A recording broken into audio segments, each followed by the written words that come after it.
The charred alien brain splattered across the cold metal walls of the Saurian ship. Shock froze on the dead Saurian captain's face, smoke still wafting from the jagged piece of steel jutting from his eye socket. The makeshift spear had been a chair arm mere seconds before the human captive ripped it off and drove it through the alien's skull. Thomas Jackson stepped over the twitching reptilian corpse, wiping green blood off his hands. The 35-year-old human diplomat straightened his tie. Quite the welcome for his first visit to the Saurian homeworld of Saria Prime. He had an important mission: negotiate a trade deal between the Human Confederation and the Saurian Empire. But the Saurians saw humans as primitive, inferior. The alien guards had laughed when they confiscated Thomas's plasma pistol before letting him board the shuttle. They didn't realize anything could become a lethal weapon in human hands. Their arrogance would be their downfall. As Thomas disembarked into the bustling Saurian spaceport, his lizard counterpart Murloc greeted him with a condescending smirk. The seasoned diplomat clicked his forked tongue, declaring humans a young, feeble species without the advanced tech or military might of the Saurians. Thomas just smiled politely. Let them underestimate humans, it would be the last mistake these scaly bastards ever made. If these negotiations failed, it meant war. Thomas could not let that happen. He had to succeed today, or billions of human lives were at risk. The Saurian Council members glared suspiciously at the lone human entering their chamber. Thomas met each of their slit-pupiled gazes, unflinching. Their doubt fueled his determination. One way or another, the Saurian Empire would learn the true power, grit and resourcefulness of the human race. And it all began here now with him. Thomas took a deep breath as he faced the Saurian Council. He had to make this work. The fate of humanity depended on it. "Esteemed members of the Saurian Empire," Thomas began, his voice steady and confident, "I come to you today with a proposal for a mutually beneficial trade agreement between our two great civilizations." Murloc leaned back in his chair, his scales glinting under the chamber's harsh light. "And what could you possibly offer us, human? Your kind is still fumbling its way through the stars." Thomas ignored the jab. He had expected resistance. "While it's true that we may not have the same level of space travel capabilities as the Saurian Empire, we have made significant advancements in other areas, particularly in the field of medicine."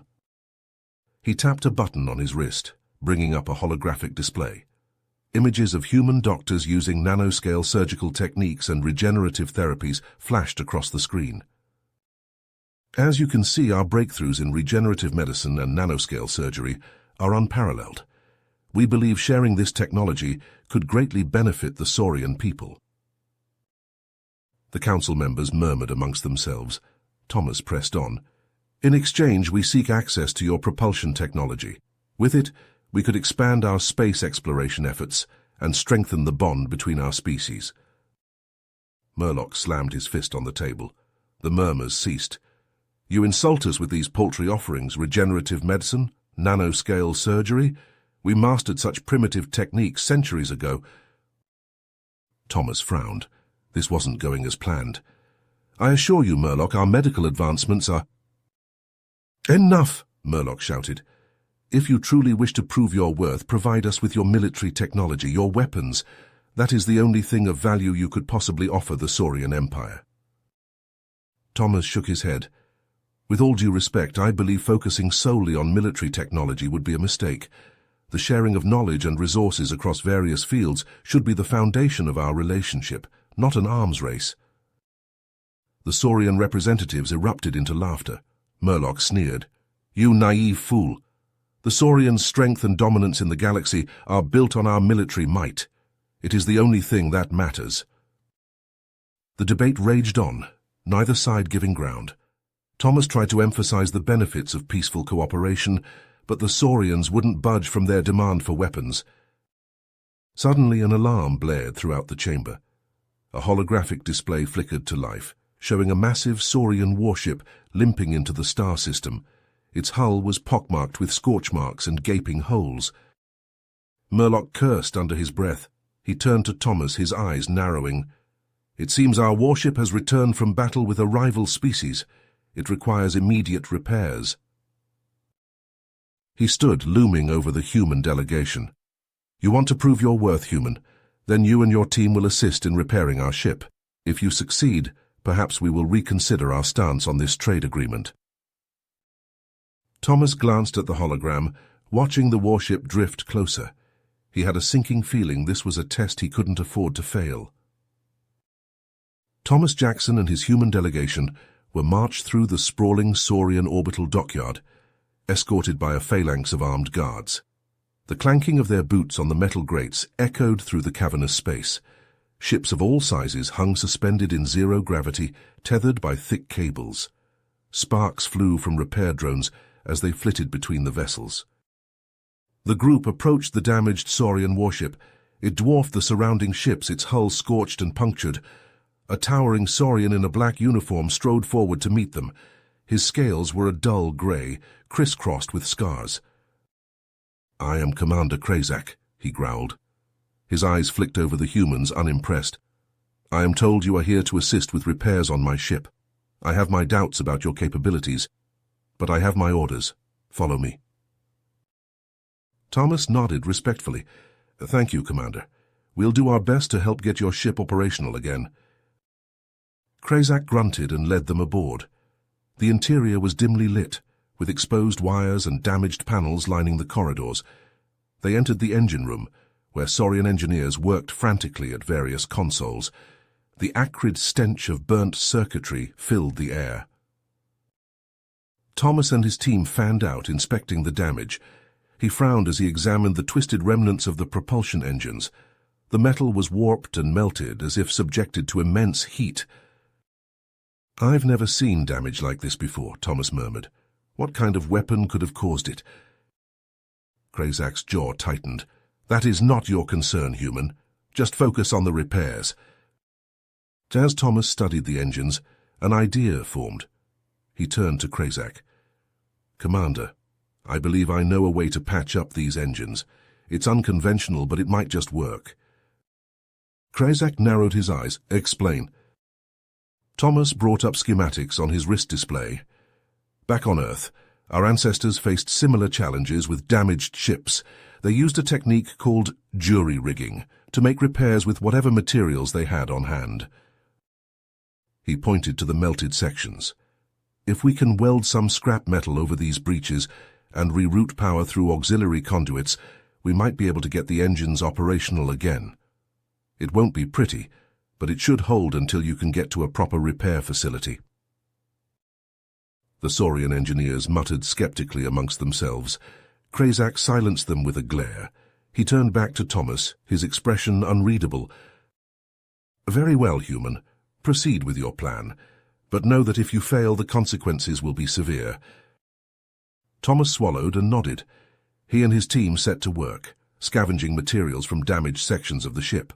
They worked alongside the Saurian engineers, welding patches of metal over the breaches and splicing wires to bypass fried circuits. Hours passed in a blur of sweat and sparks. Finally, Thomas stepped back, wiping his brow. The engines were a patchwork of jury-rigged repairs, but they thrummed with power. Krazak inspected the work, his face betraying a hint of grudging respect.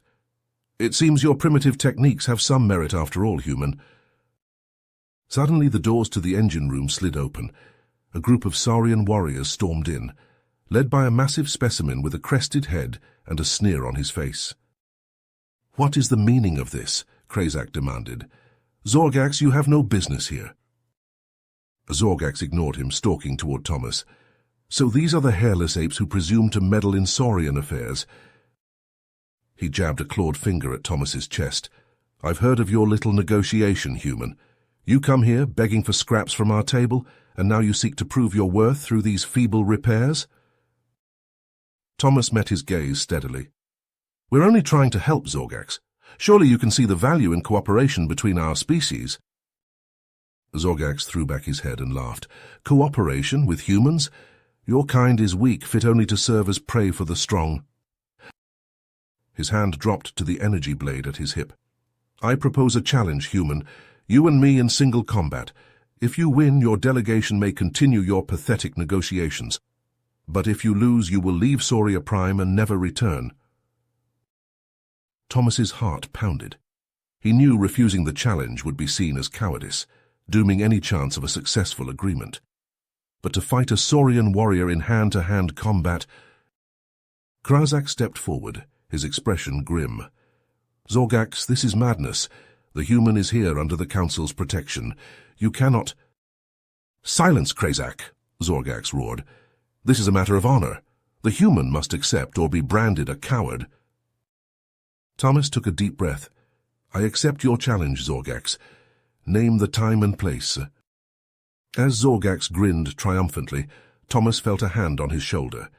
He turned to see Murloc, his eyes filled with concern. You're a fool, Thomas, Murloc whispered. Zorgax is one of our most skilled warriors. You cannot hope to defeat him. Murloc pressed something into Thomas's hand. Take this. It is a Saurian energy blade, far superior to your primitive weapons. It may give you a fighting chance.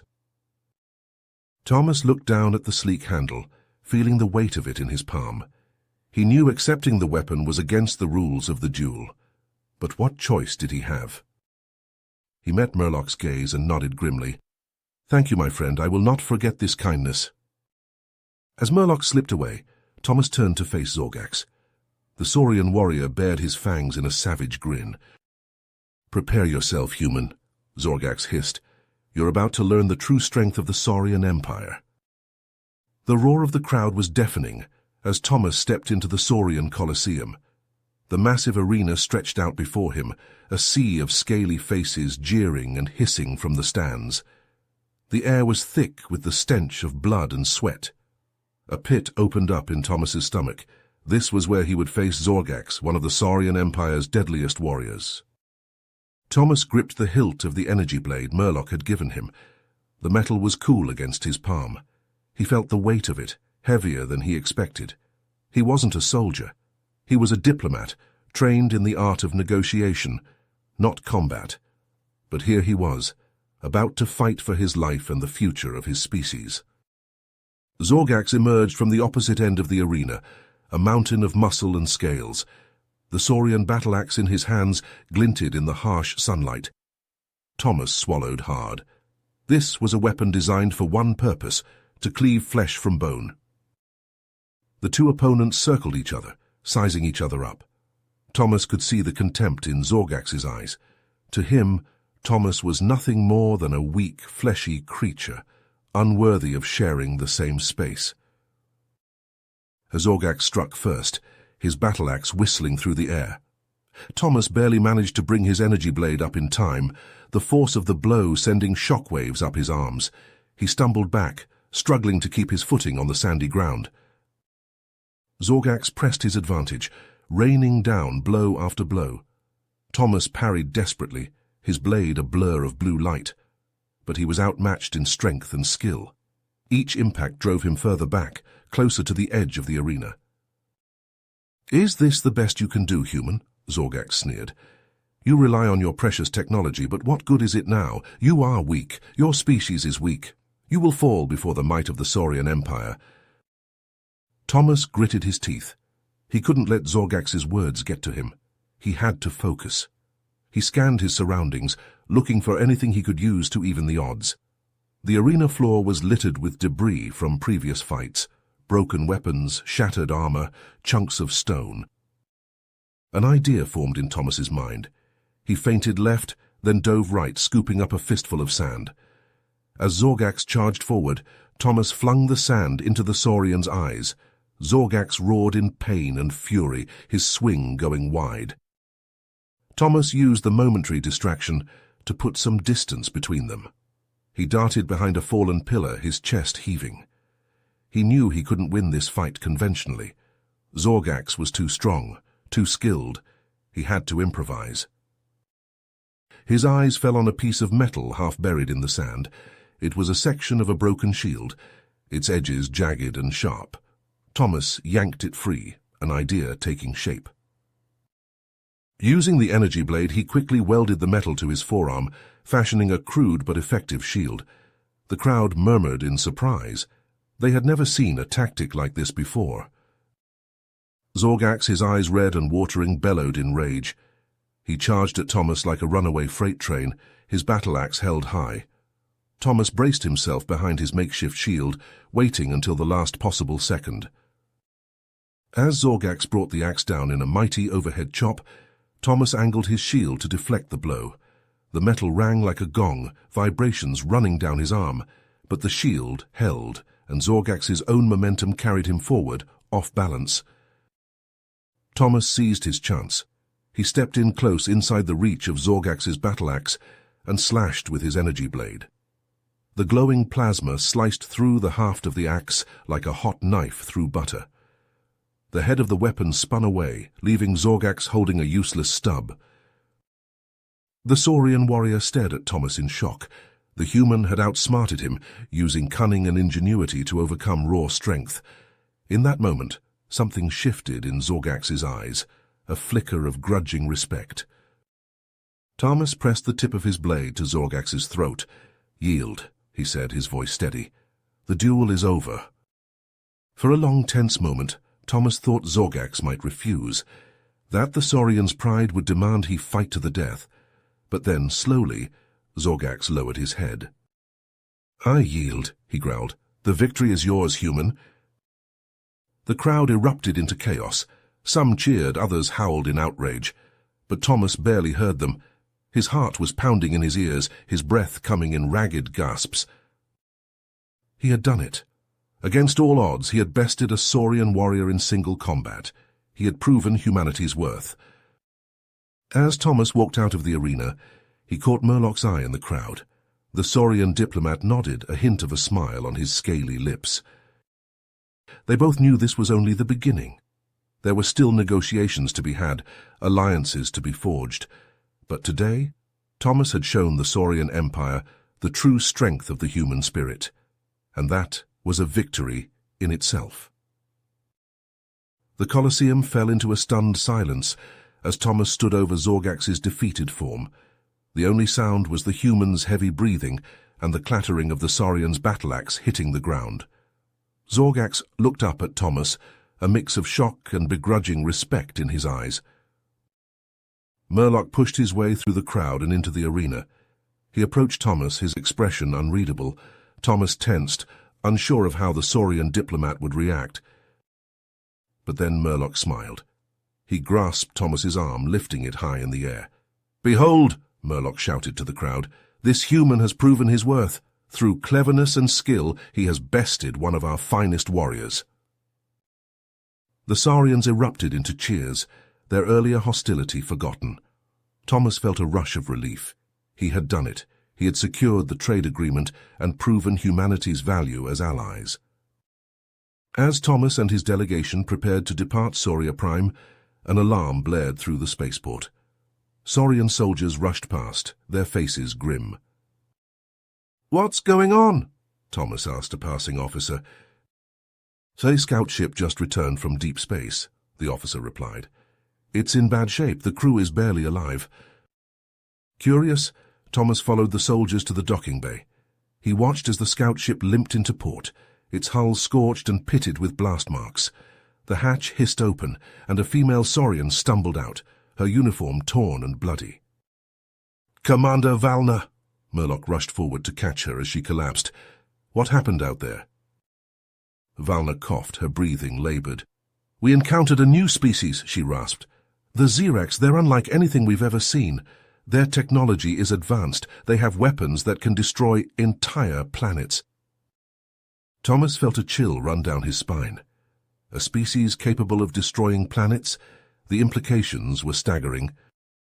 Valna gripped Murlock's arm. The Xerax are conquerors. They're enslaving other civilizations, wiping out those who resist. We must stop them. Murlock nodded grimly. He turned to Thomas. "It seems our alliance is more crucial than ever.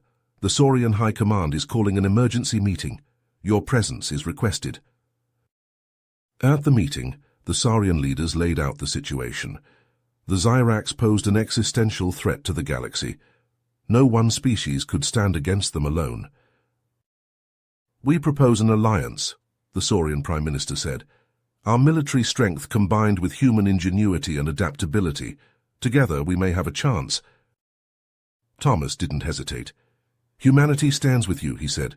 We will fight the Zirax side by side.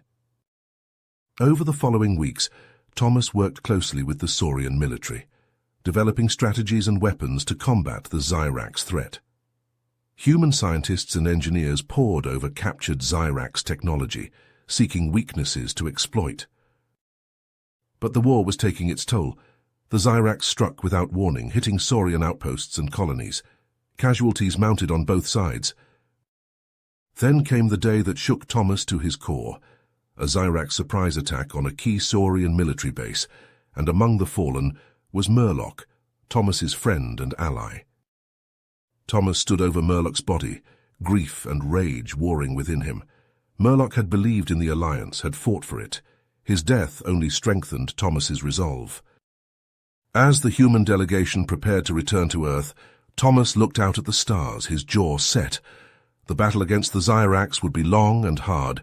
It would test the very limits of human endurance and ingenuity. But they would fight. For Murloc. For all the civilizations threatened by the Zirax's conquest. The alliance between Saurians and humans, forged in respect and the recognition of each other's strengths, was the galaxy's best hope. Thomas boarded the ship, his heart heavy but his determination unwavering. The stage was set for a struggle that would echo through the ages. A war that would decide the fate of the galaxy itself. You have reached the end of the story. If you enjoyed this story and want to support us, please leave a like and subscribe to our channel, and for every comment that says 88, I will heart every single one of them. Thank you for your time.